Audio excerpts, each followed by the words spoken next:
Hi guys, my name is Bharat. Welcome back. तो आ चुके हैं हम लोग तीसरे लेक्चर में और चैप्टर का नाम है pair of linear equations in two variables. तो जैसा कि आपको पहले भी बताया गया है, अब दोबारा बता रहा हूँ कि ये जो वीडियो लेक्चर्स हैं इसमें हम लोग हर एक चीज़ को जितना ज़्यादा से ज़्यादा एक्सप्लेन हो सकती है उतना एक्सप्लेन करके आपको बता रहे हैं, जिससे कि चीज़ें आपको रटनी ना पड़े और आपकी अंडरस्टैंडिंग ही सफिशिएंट हो आपको एग्ज़ाम में टॉप कराने के लिए। तो चलिए तीसरे लेक्चर पे को हम लोग स्टार्ट करते हैं with algebraic method of solving the pair of linear equations in two variables. तो गाइस, अब तक हम लोगों ने बात की है graphical method of solving pair of linear equations in two variables. तो जब ग्राफिकल मेथड का हम लोग यूज़ करते हैं तो क्या करते हैं, सबसे पहले दो आपको एक पेयर ऑफ एक लीनियर इक्वेशंस दिया होगा, दो इक्वेशंस आपको दी होंगी वहाँ पर, तो उनके लिए अलग अलग एक्स और वाई पॉइंट निकालते हैं हम लोग, कोऑर्डिनेट्स निकालते हैं एक्स और वाई के, और उन दोनों इक्वेशंस को हम लोग ग्राफ पेपर पर ड्रॉ करते हैं in form of two straight lines. और जब ऐसा हम लोग करते हैं तो होता क्या है कि दो आपको लाइंस मिलती हैं और वो हो सकता है एक जगह कट करें, हो सकता है पैरेलल चलें, और हो सकता है एक के ऊपर दूसरी कोइंसाइड हो जाए। तो डिपेंडिंग ऑन द सिचुएशन हम उसके सॉल्यूशंस फाइंड आउट करते हैं। अब देखिए, दो जो मेजर ड्रॉबैक हैं ग्राफिकल मेथड यूज़ करने के, सबसे पहला तो ये है कि भाई ग्राफिकल मेथड जो होता है वो काफ़ी लेंदी मेथड है। ठीक है, आपको काफ़ी टाइम लग जाता है ग्राफ पेपर पर पॉइंट फाइंड आउट करने के लिए, उसको ड्रॉ करने के लिए। और दूसरा, ग्राफ पेपर पर जब इनको ड्रॉ करते हैं और पॉइंट्स ऑफ इंटरसेक्शन से हम लोग कोऑर्डिनेट निकालते हैं तो इस मेथड की जो एक्यूरेसी है वो बहुत कम है। तो कुछ कुछ जैसे इरेशनल नंबर्स हो गए, square root of 3, square root of 2, ठीक है, इनको तो फाइंड आउट कर ही नहीं सकते हो ना आप ग्राफ पेपर पर ड्रॉ करके, क्योंकि आपको एक पॉइंट वहाँ पर मिलता है और पॉइंट से आप लोग नंबर को निकालते हो। तो आप square root of 3, square root of 2 ऐसे जो इरेशनल नंबर्स हैं या फिर जिनकी डेसिमल के बाद बहुत लंबी वैल्यू है, फॉर एग्जांपल 1.25732, तो इसको आप एक्यूरेटली इस पॉइंट को नहीं फाइंड आउट कर पाओगे ग्राफिकल मेथड की हेल्प से। तो low accuracy and length of this solution, ये इन दोनों मेथड्स, इन दोनों रीजंस की वजह से graphical method most of the time it is not suitable. तो इसीलिए हमारे पास दूसरे मेथड होते हैं जिनकी एक्यूरेसी बहुत अच्छी होती है, ठीक है, और जो इतने ज़्यादा लेंदी भी नहीं होते। तो ऐसे ही मेथड यहाँ पर एल्जेब्रिक मेथड्स अब हम लोग स्टडी करेंगे, और इसमें हम लोगों के पास तीन मेथड्स होते हैं, सब्स्टिट्यूशन, एलिमिनेशन और क्रॉस मल्टीप्लिकेशन मेथड। तो वन बाय वन उनको देखेंगे, पर अभी फ़िलहाल के लिए एक्सरसाइज 3.3 में जो आपका यूज़ होगा वो होगा सब्स्टिट्यूशन मेथड। तो सब्स्टिट्यूशन मेथड को देखते हैं यहाँ पर। सो गाइस, आपको दो इक्वेशंस दी हुई हैं, इक्वेशन नंबर 1, इक्वेशन नंबर 2। तो दो समीकरण दिए हुए हैं आपको, x + y = 5, x - y = 1। तो अब इनको सब्स्टिट्यूशन मेथड की हेल्प से सॉल्व करके देखेंगे और देखेंगे कि कितने स्टेप्स यहाँ पर लगते हैं। तो सबसे पहला जो मैं काम करूँगा वो होगा स्टेप 1, और स्टेप 1 में क्या करना है मुझे, स्टेप 1 में है find the value of x या फिर y in terms of other variable. तो सबसे पहला काम ये करना है कि find the value of x और y in terms of other variable. तो इक्वेशन नंबर 2 को मैं कंसीडर करता हूँ। यहाँ से अगर मैं इस इक्वेशन को रीअरेंज करके लिखूँ तो x क्या आएगा, x will be equal to 1 + y, y को दूसरी तरफ भेजा है तो ये वैल्यू आई है। इसको मैंने मान लीजिए समीकरण नंबर 3 या इक्वेशन नंबर 3 यहाँ पर कंसीडर कर लिया है। तो पहले स्टेप में आपको ये करना है। अब इस स्टेप से फ़ायदा क्या होगा कि आपने x की value in terms of y निकाल ली है, तो आपको x को हटाने में, वहाँ से सब्स्टिट्यूट करने में बहुत आसानी होगी। तो स्टेप 2 की तरफ चलते हैं। स्टेप 2 ये कहता है कि सब्स्टिट्यूट दिस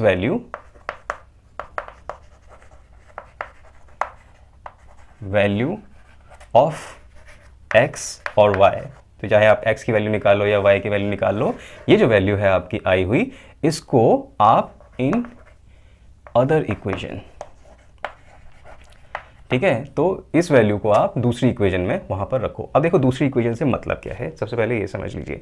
अगर आपने इक्वेशन नंबर 2 का यूज़ करके ये वैल्यू फाइंड आउट की है तो इस वैल्यू को आप इक्वेशन नंबर 2 में नहीं रखोगे, अदर इक्वेशन में यानी कि फर्स्ट में रखोगे। अगर आपने फर्स्ट का यूज़ करके वैल्यू फाइंड आउट की होती तो आप उसे फर्स्ट में दोबारा से इस वैल्यू को नहीं रखते, सेकेंड में रखते। तो यहाँ पर हम लोग क्या करते हैं, x की वैल्यू को फर्स्ट में रख देते हैं क्योंकि सेकंड का यूज़ करके हमने फाइंड आउट की थी इसकी वैल्यू। तो x इक्वल्स 1 प्लस वाई यहाँ पर रखेंगे तो इक्वेशन नंबर 1 क्या होगी, 1 प्लस वाई, ये तो हो गया x प्लस वाई इक्वल्स 5 यानी कि 2y equals 5 minus 1, y will be equal to 4/2, y will be equal to 2। सही है जी। तो आपको एक वैल्यू तो यहाँ पर मिल गई y की। अब स्टेप थर्ड क्या करेंगे आप, यहां करते हैं। Step third will be put this value in equation 1 और 2 और न्यूली फॉर्म्ड थर्ड। ठीक है, तो आप यहां तो इसको इस वैल्यू को फर्स्ट में रख लो या सेकंड में रख लो या फिर जो आपने नई जो इक्वेशन बनाई है थर्ड उसमें रख लो। देखो ज़्यादातर क्या होता है, ज़्यादातर अगर आप थर्ड वाली इक्वेशन जो आपने बनाई है उसमें अगर रखोगे ना चीज़ें तो आपको एक स्ट्रेट रिलेशन मिल जाएगा, बहुत इजीली आपको दूसरे वेरिएबल की वैल्यू मिल जाएगी। देख लेते हैं कैसे। y इक्वल्स 2 अगर मैं थर्ड में रखता हूँ तो यहाँ पर क्या होगा, x will be equal to 1 plus 2 3, right. तो सीधा सीधा वहाँ पर वैल्यू मिल गई है। तो 3 स्टेप में आपने इसको सॉल्व कर दिया है। y is equal to 2, x is equal to 3। This is your answer for this pair of equation. अब देखिए, जब हम लोग ग्राफिकल मेथड कर रहे थे तो हम लोगों ने देखा था कि 3 केसेस हो सकते हैं। या तो लाइंस इंटरसेक्ट करेंगी और क्योंकि स्ट्रेट लाइंस बनती हैं लीनियर इक्वेशंस की, तो दो स्ट्रेट लाइंस एक दूसरे को सिर्फ एक यूनिक पॉइंट पर, सिर्फ एक ही पॉइंट पर कट करती हैं, इंटरसेक्ट करती हैं। तो ये तो था वो वाला केस। क्या होगा अगर पेयर ऑफ इक्वेशन कोइंसाइडिंग होगी या फिर पैरेलल चलेंगी?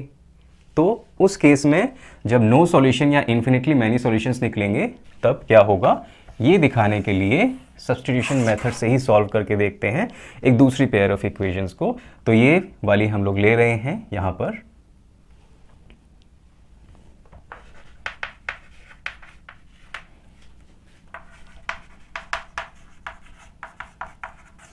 तो यहाँ पर इक्वेशन नंबर 1, इक्वेशन नंबर 2 ये ली है हमने।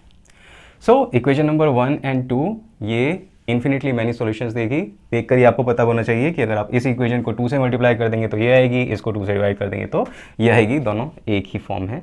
मतलब अगर ग्राफ पर ड्रॉ करोगे तो दोनों कोइंसाइडिंग लाइंस ही देगी। तो चलिए यहाँ पर देखते हैं, ठीक है। तो स्टेप 1 2 3 दोबारा करेंगे। तो यहाँ से मैं x की value in terms of y निकाल रहा हूँ वंस अगेन। तो यहाँ से निकाल रहा हूँ तो x will be equal to 5 minus y. तो ये बन गई आपकी इक्वेशन नंबर थर्ड, राइट। अब इस वैल्यू को यहाँ पर रखते हैं, देख लेते हैं यहाँ पर 2 इंटू एक्स की जगह क्या आएगा, 5 minus y plus 2y equals 10, 2 5 ज़र 10 minus 2y plus 2y equals 10। अभी देखो ये भाई, ये जो आया ना आपका यहाँ पर y की वैल्यू चाहे आप 0 रख लो, चाहे 1 रख लो, चाहे 2 रख लो, अप टू इन्फिनिटी आप y की कोई भी वैल्यू यहाँ पर रख लो, y 2y कैंसिल आउट हो ही रहे हैं। तो इट डजेंट मैटर कि y की कौन सी वैल्यू आप यहाँ पर रखोगे, यहाँ पर उससे कुछ फर्क नहीं पड़ता। एट द एंड क्या होगा आपका, यहाँ से 10 इक्वल्स 10 मतलब LHS इक्वल्स RHS यहाँ पर आएगा ही आएगा। तो इस केस में जब ऐसा होता है कि y की कोई भी वैल्यू रख लो, आपको फर्क पड़ ही नहीं रहा वहां पर, तो इस केस में हम लोग कह सकते हैं there are going to be infinitely many solutions of these pair of equations. सही है जी। अब ऐसे ही एक और देख लेते हैं। मान लीजिए आपके पास है x प्लस, अब मैं बार दूसरा कलर ले लेता हूँ, x plus y equals 5 and 2x plus 2y equals 7। तो यहाँ पर दो पेयर ऑफ इक्वेशंस आ गए हैं, equation number 1 and equation number 2 आपने यहाँ पर ली है।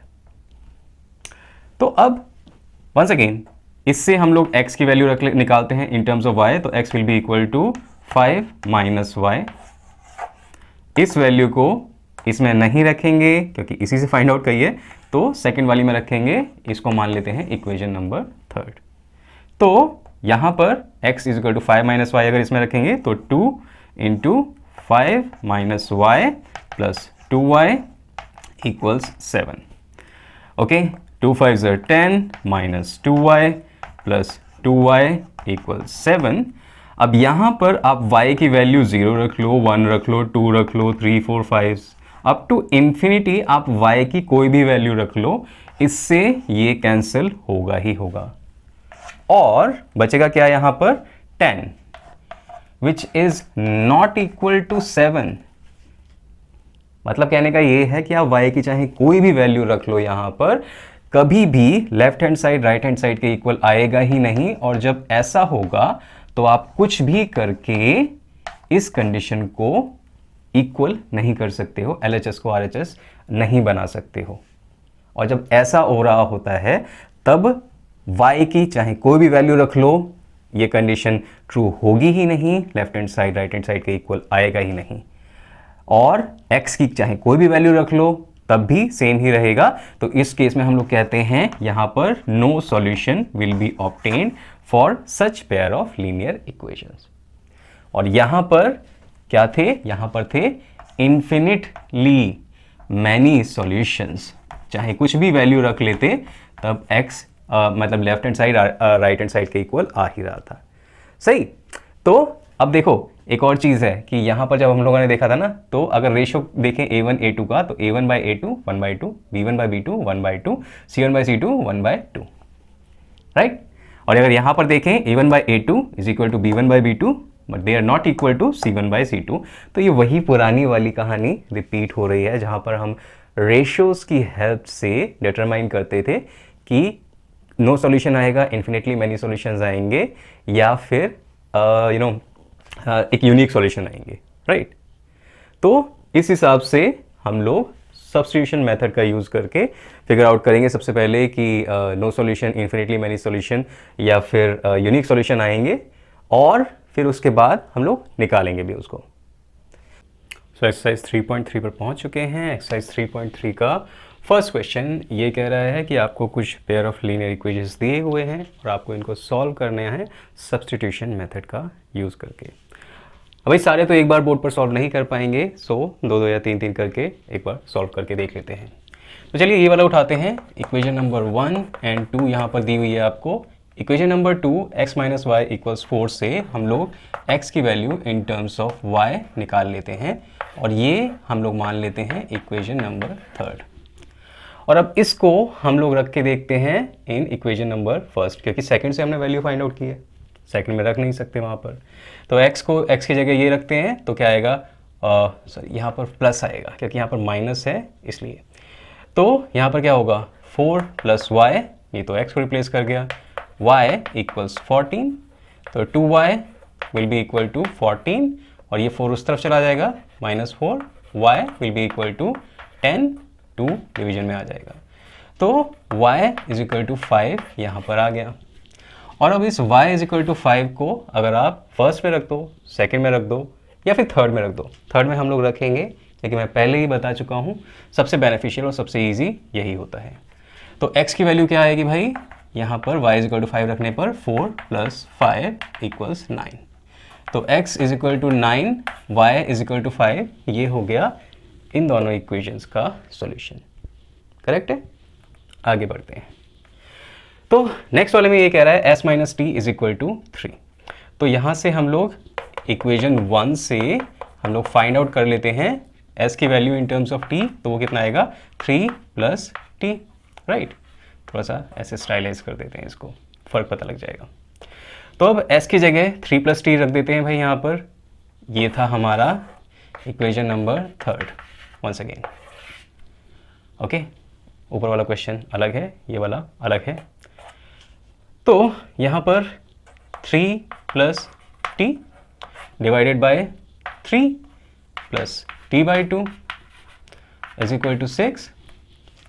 अब इसको सॉल्व करके देख लो आप, 6 डिवीजन में आ गया, 3 2 ज़र 6 प्लस 2t, इसको इससे कर दो 3t is equal to 6। 5t ये आ गया और 6 plus 5t divided by 6 will be equal to 6 और 6 plus 5t will be equal to, इसकी इससे मल्टीप्लाई हो जाएगी 36। 5t will be equal to 36 minus 6 यानी कि 30 और t will be equal to 30 by 5 यानी कि 6। तो t इज इक्वल टू 6 यहाँ पर आ चुका है। अब t इज इक्वल टू 6 हम लोग फर्स्ट में भी रख सकते हैं, सेकंड में भी रख सकते हैं, थर्ड में रखना बेस्ट रहेगा। तो t अगर 6 थर्ड में रखते हैं तो s की वैल्यू कितनी आएगी, 3 प्लस t यानी कि 6 9। तो s इज इक्वल टू 9 यहाँ पर आ गया ऐसे।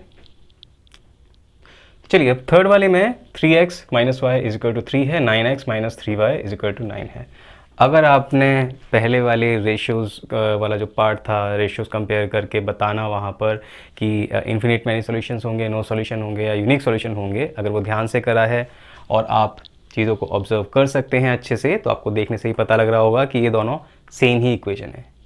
फर्स्ट को अगर 3 से मल्टीप्लाई कर दो सेकंड आ जाएगी, सेकंड वाली इक्वेशन को अगर 3 से डिवाइड कर दो तो फर्स्ट वाली आ जाएगी। सेम इक्वेशंस हैं, मतलब ये दोनों इक्वेशन अगर ग्राफ पर ड्रॉ करेंगे तो कोइंसाइडिंग लाइंस होंगी, राइट। तो बिना देखे इसका सॉल्यूशन पता लग रहा है, एक बार इसको करके भी देख लेते हैं कि क्या होता है ऐसे उसमें। तो यहाँ से हम लोग क्या करते हैं, y की वैल्यू फाइंड आउट कर लेते हैं। तो y will be equal to, इस वाली से, फर्स्ट वाली से, y will be equal to 3 minus 3x और 3x माइनस 3 आएगी। क्यों? क्योंकि y को उस तरफ लेकर चले जाते हैं और 3 को इधर ले आते हैं, तो y पॉजिटिव चला जाएगा और 3x माइनस 3 ये वैल्यू आ जाएगी यहाँ पर y की। और अब इस वैल्यू ऑफ y को हम लोग सेकेंड वाली में रखकर देख लेते हैं, तो क्या आएगा, 9x minus 3 into 3x minus 9 is equal to 9, okay. और यहाँ से 9x माइनस 3 3 ज़र 9x plus minus minus plus 3 3 3 ज़र 9 विल बी इक्वल टू 9। ये दोनों तो कैंसिल होंगे और x की वैल्यू आप चाहे 0 से लेकर इन्फिनिटी तक कोई भी रख लो, ये LHS RHS के इक्वल रहेगा ही रहेगा। तो x की इन्फिनिट वैल्यूज़ होंगी and based on those infinite values of x, यहाँ पर आप अलग अलग वैल्यूज़ x की रखोगे तो y की भी इन्फिनिट वैल्यूज़ आ जाएंगी। तो यहाँ पर हम लोग सीधा सीधा कहेंगे infinitely many solutions are there. और उन सॉल्यूशन को कैसे रिप्रेजेंट कर सकते हैं, y is equal to 3x minus 3 इस जनरल फॉर्म से। तो हम लोग कह देते हैं कि यही इसका सॉल्यूशन है। x के अलग अलग वैल्यू निकाल रखते जाओ वहाँ पर, y के अलग अलग वैल्यू निकलती जाएंगी। चलिए नेक्स्ट वाला देख लेते हैं यहाँ पर। Next question is 0.2x plus 0.3y। अब भाई ये वाली थोड़ी सी अजीब लग रही है, तो मैं इसको सिंप्लीफाई करने के लिए 10 10 से दोनों को मल्टीप्लाई कर देता हूँ। पूरी इक्वेशंस को, हर एक टर्म को 10 से मल्टीप्लाई करने पर ये नॉर्मल फॉर्म में आ जाएगी, जिसमें आप अच्छे से इसको सॉल्व कर पाएंगे। तो इसको करने पर क्या आएगा, 2x, इसकी मल्टीप्लाई होगी 10 से तो 3y is equal to 13। Similarly इसकी भी 0.4 की जगह अब 4x plus 5y is equal to 23। तो ये आ गई हमारे पास इक्वेशन नंबर 1 और ये आ गई इक्वेशन नंबर 2। और अगर उसको 1 और 2 माना था तो इसको थर्ड मान लो और इसको फोर्थ मान लो, ओके। अब x की वैल्यू यहाँ से निकाल लो इन टर्म्स ऑफ y, तो फर्स्ट वाले से निकाल लेता हूँ मैं, इजी रहेगा। तो 2x will be equal to 13 minus 3y, x will be equal to this divided by 2। तो ये मैं मान लेता हूँ इक्वेशन नंबर 5 आ गई। अब इस वैल्यू को फोर्थ में लगा दो जी, तो 4 times 13 minus 3y divided by 2 plus 5y equals 23, right. अब इसमें ये जो मल्टीप्लाई हो रहा है, ये जो डिवीजन हो रहा है 4/2, इसकी जगह यहाँ पर 2 आएगा। 13 2 26 minus 6y plus 5y is equal to 23।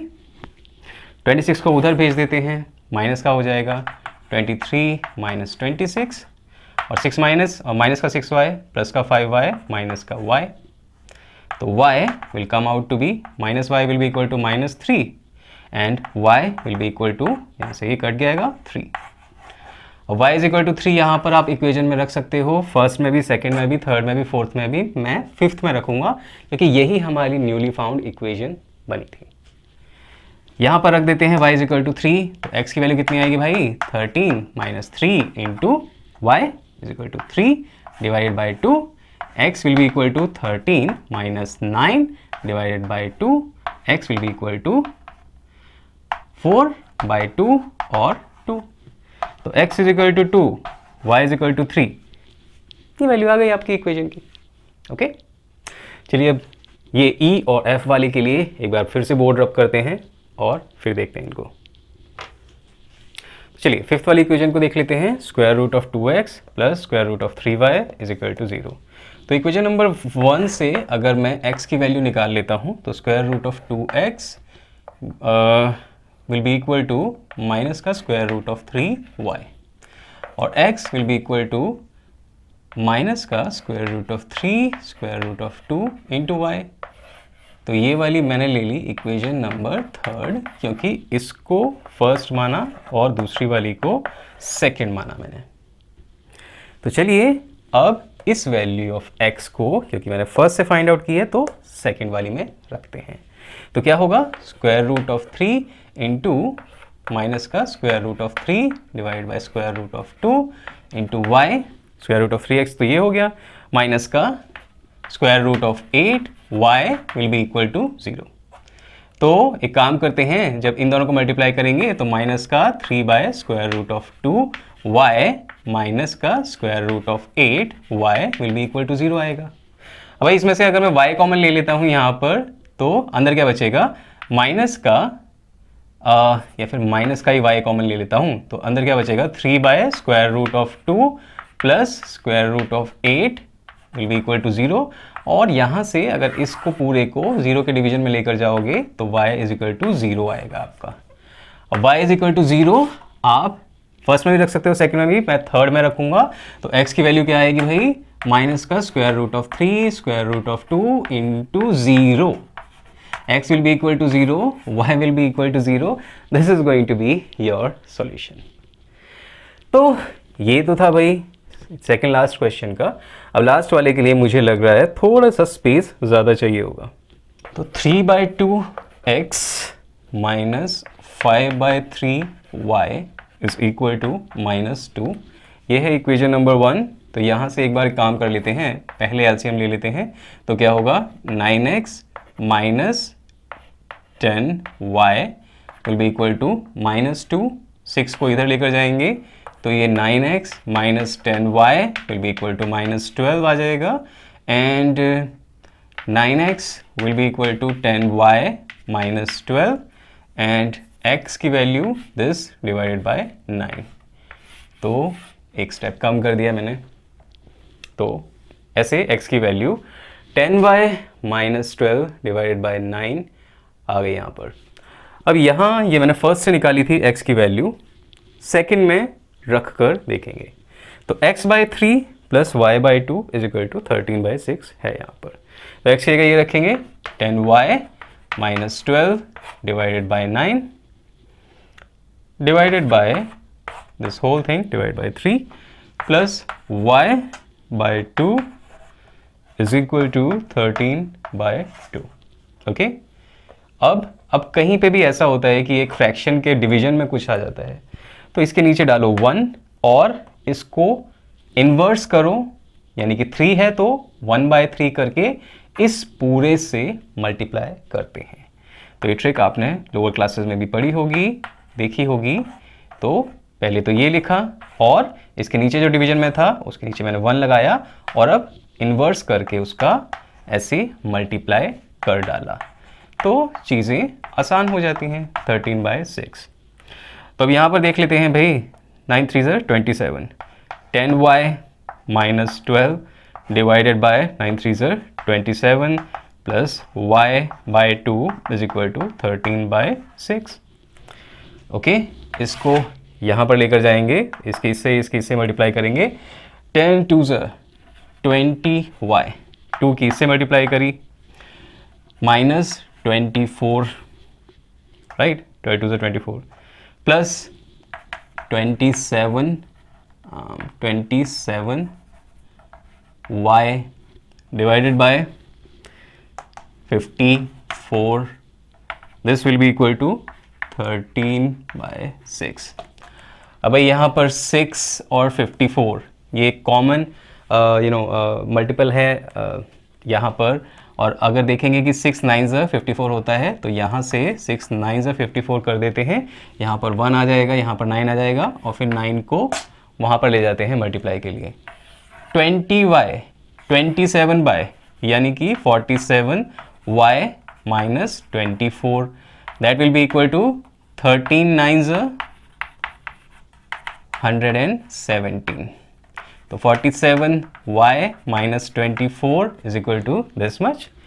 47y will be equal to, जब इन दोनों को ऐड करेंगे तो कितना आएगा, 41 या तो माइनस का है उस तरफ जाकर पॉजिटिव हो जाएगा, तो यहाँ पर इसको इसमें ऐड कर वही इतना आएगा, and y will be equal to 141 divided by 47। अब एक चीज़ याद रखना भाई, यहाँ पर 47 इज़ अ प्राइम नंबर, और वो 141 को डिवाइड करता है कैसे, 47 3 141, तो y इज इक्वल टू 3 आ गया अपने पास। बहुत बड़ा क्वेश्चन था पर हो गया सॉल्व। अब y is equal to 3 first में भी रख सकते हो, सेकंड में भी रख सकते हो, और इस वाली में न्यू इक्वेशन जो बनाई है तो बेस्ट रहेगा।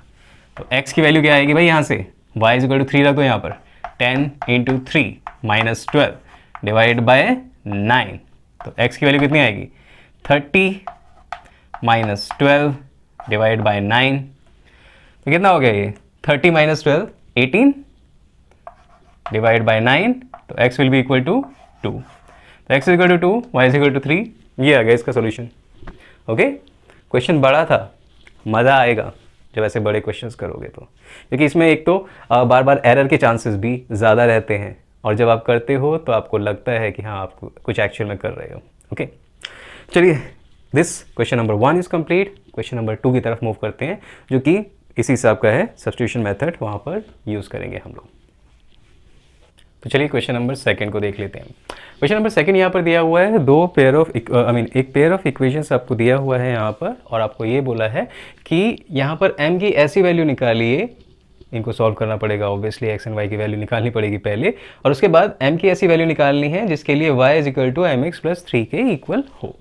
तो सबसे पहले इक्वेशन नंबर 1 एंड 2 जो आपको दी हुई हैं ऑलरेडी, उनको आपको यूज़ करना है, यूटिलाइज करना है, और सब्स्टिट्यूशन मेथड से इनको सॉल्व करेंगे x और y के लिए। चलिए, सबसे पहले इक्वेशन नंबर 1 से हम लोग निकाल लेते हैं x की value in terms of y, तो ये सबसे पहले बनेगा, और x की वैल्यू कितनी आएगी, 11 माइनस 3y डिवाइडेड बाई 2, ये हो गई अपने पास इक्वेशन नंबर 3। अब इस x की वैल्यू को अपन सेकंड में रखते हैं, 2 times 11 minus 3y divide by 2, x को मैंने उससे रिप्लेस कर दिया है, minus 4y equals minus 24, which means 2 से 2 cancel, 11 minus 3y minus 4y equals minus 24 minus 7y, इन दोनों को ऐड कर दिया, माइनस माइनस वाले 11 को उस तरफ भेज दिया, minus 11 minus 7y will be equal to minus 35, minus से minus cancel, y will be equal to 35/7 यानी कि 5। अब y की जो वैल्यू निकली है उसे फर्स्ट में रख सकते हो, सेकंड में रख सकते हो, हम नई वाली जो हमने बनाई है इक्वेशन उसमें रखेंगे, तो वही बेस्ट तरीका होता है। x की वैल्यू कितनी आएगी यहाँ पर, y की वैल्यू 5 रख दी, तो x की वैल्यू कितनी आ गई यहाँ पर, 11 माइनस 15 डिवाइड बाई 2 यानी कि माइनस 4/2, यानी कि x will be equal to minus 2। तो x will be equal to minus 2 आ गया, y इज इक्वल टू 5 आ गया। अब इन दोनों वैल्यू को हम इस इक्वेशन में रखते हैं जिससे कि हमें m की वैल्यू फाइंड आउट हो पाए।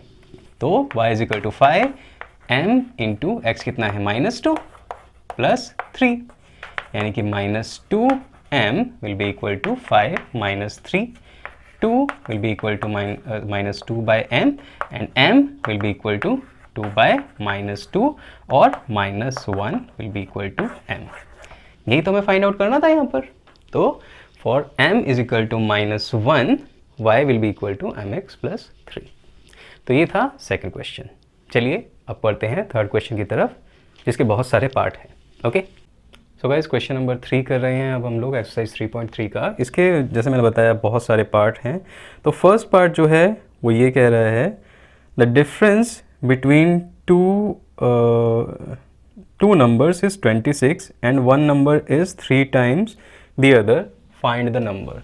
तो सबसे पहली यहाँ पर हमें इक्वेशन बनानी है। The difference between two numbers कितना है भाई, 26 है।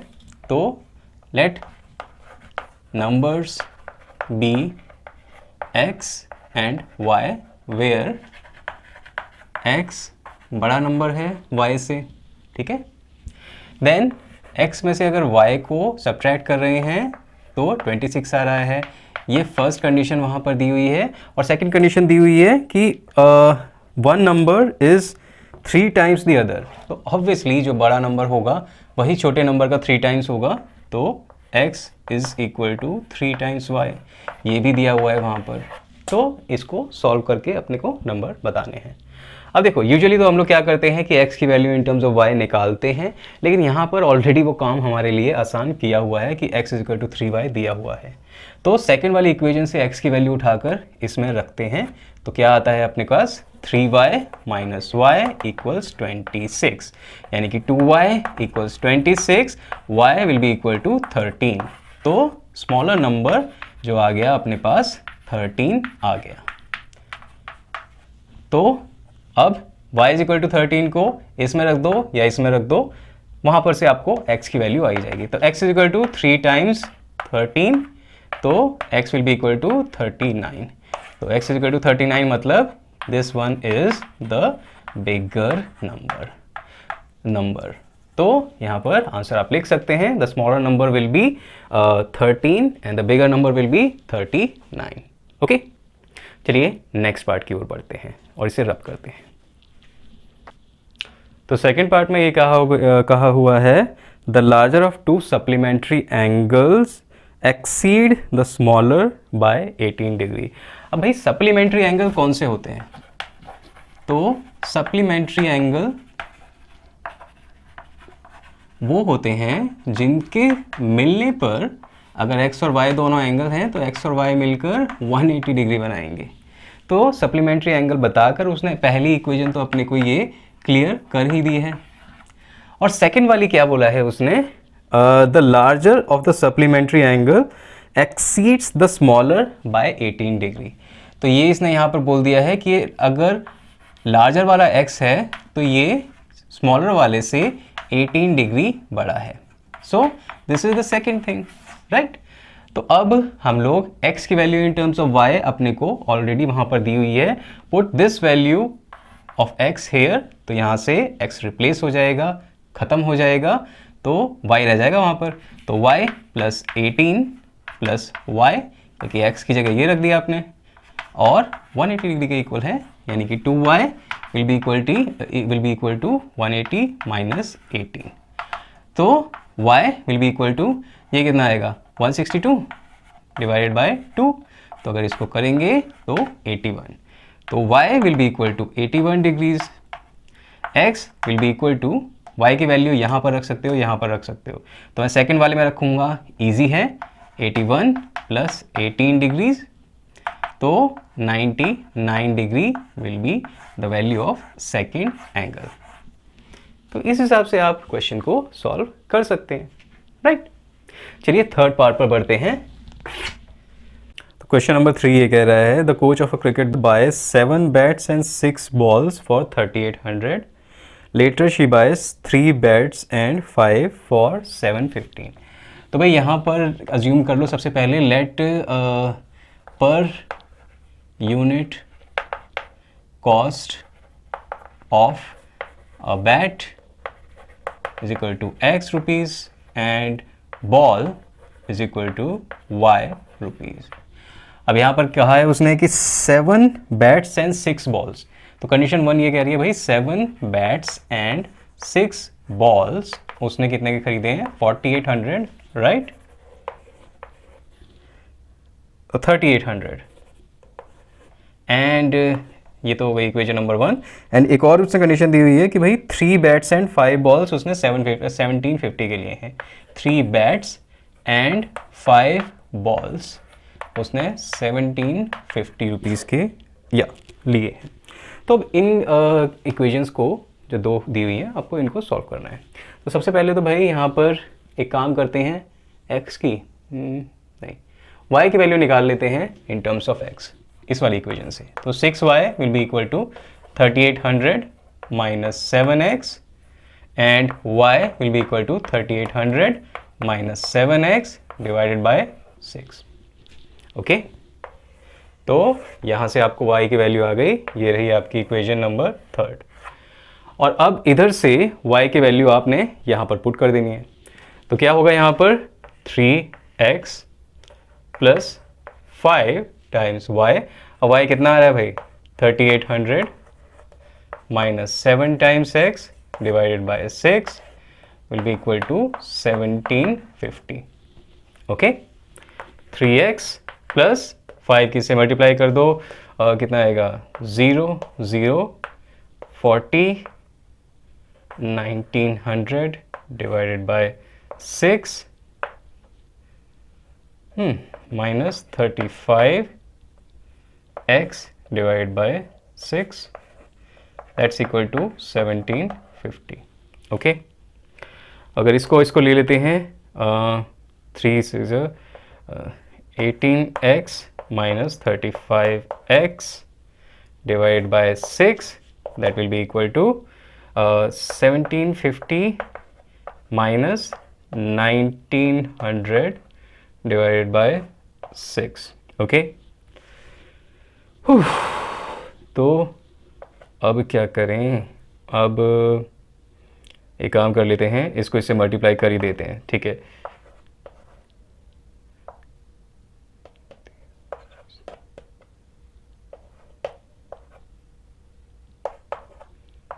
$19,000 divided by 6 will be equal to this minus 17x by 6। 6 to 6 cancel हो गया और यहाँ पर कितना बचा,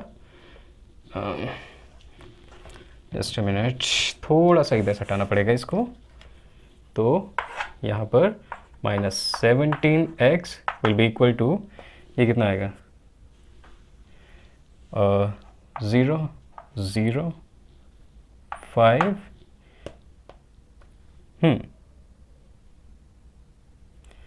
85 minus, okay, and 17 5s are 85, minus to minus cancel, 500 will be the value of x।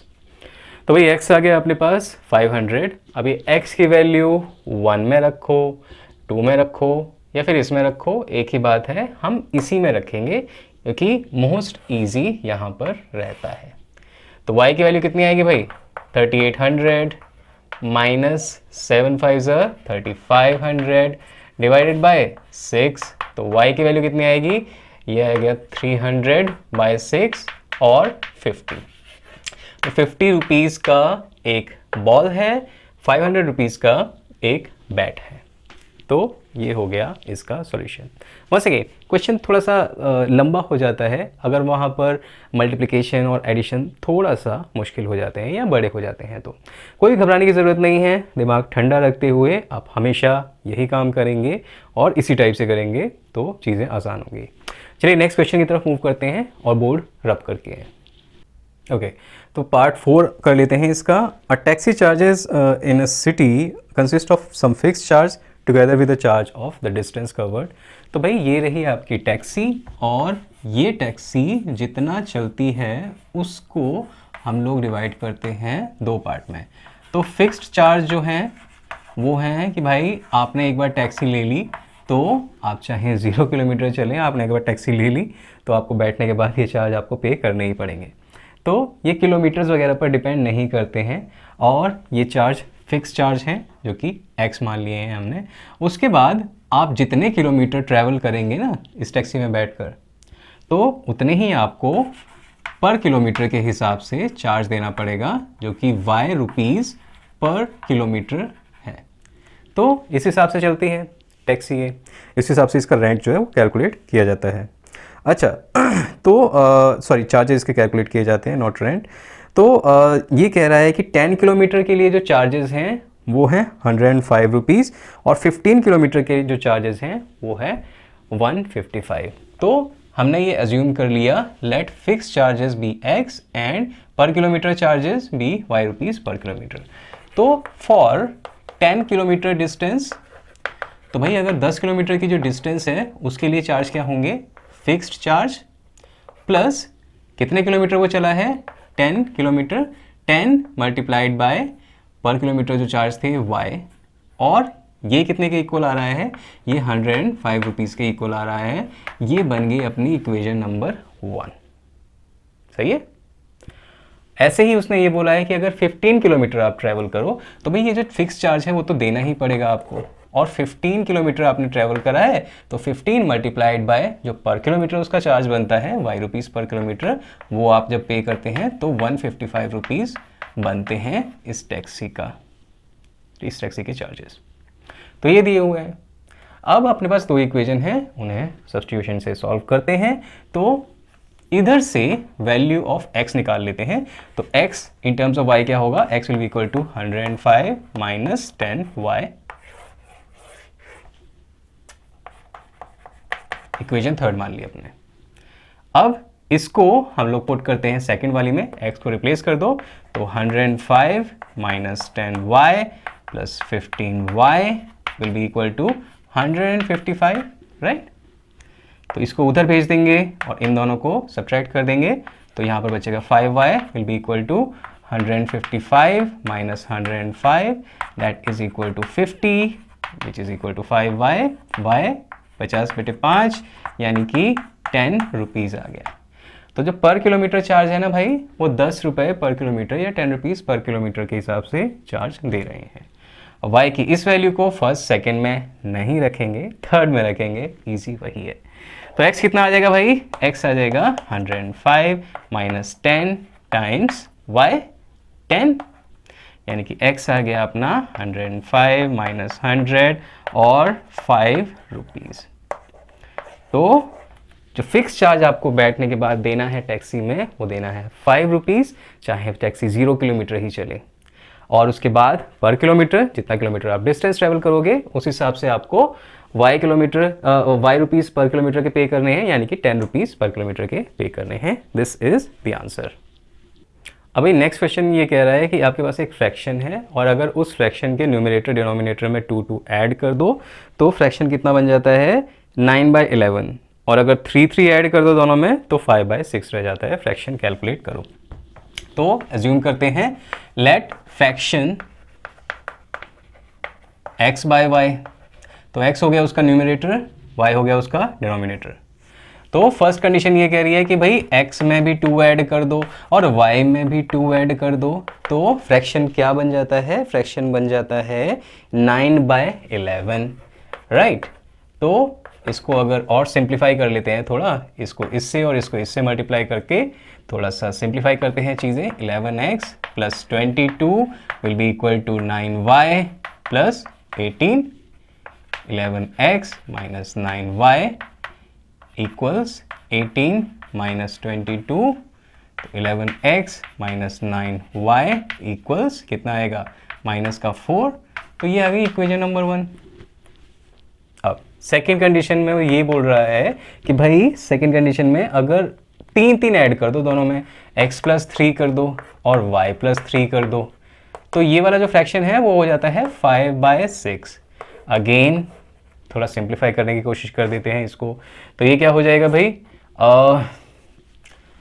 6x plus 18 that will be equal to 5y plus 15।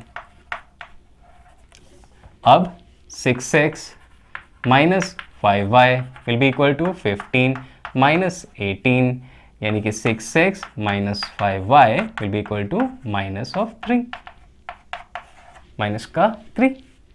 तो ये है अपने पास। तो अब यहाँ से x, एक काम करते हैं, दो इक्वेशन है अपने पास, यहाँ से x की वैल्यू मैं निकाल लेता हूँ और उसको दूसरे वाले में रख देंगे और सब्स्टिट्यूशन मेथड से सॉल्व करके देखते हैं।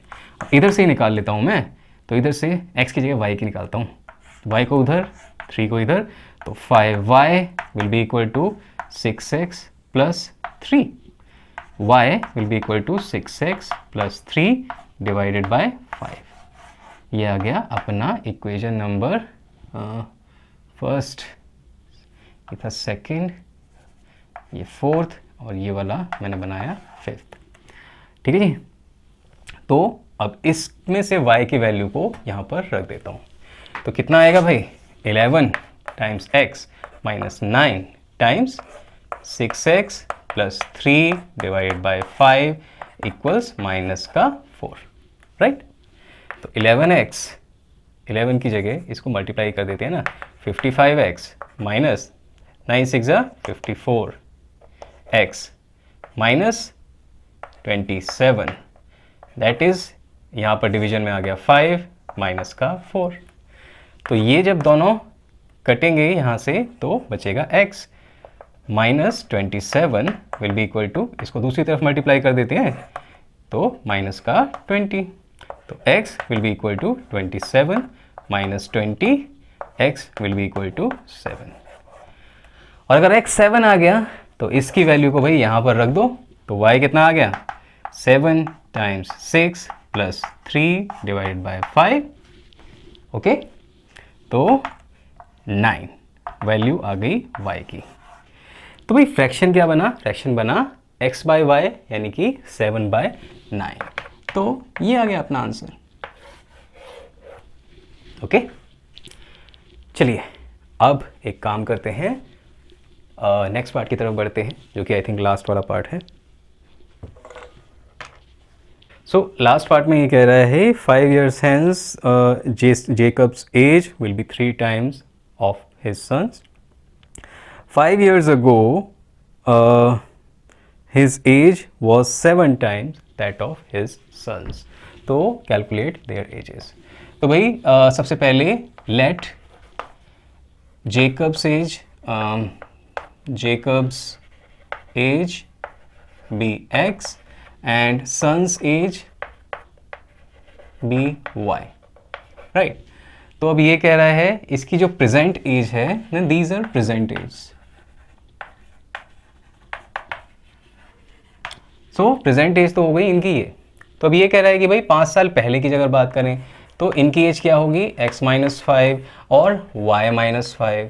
तो भाई सन की जो एज थी वो 7 टाइम्स थी इसके फादर जेकब की एज के। तो अगर इस चीज़ को सिंप्लीफाई करके लिखें तो x minus 5 will be equal to 7y minus 35 और x minus 7y will be equal to minus 35 plus 5 और x minus 7y will be equal to minus 30। तो ये आ गई अपने पास इक्वेशन नंबर 1। दूसरी एक और बात ये कह रहा है कि अगर 5 साल बाद की बात करें तो इनकी एज क्या हो जाएगी, x प्लस 5 ईयर्स। जेकब की एज हो गई 5 साल बाद x प्लस 5 ईयर्स और उसके सन की एज हो गई y प्लस 5 ईयर्स। और इन दोनों में क्या रिलेशन है, 5 साल बाद ये वाली जो एज होगी ना उसके सन की वो 3 टाइम्स करेंगे तो ये जेकब की एज के बराबर आ जाएगी भाई।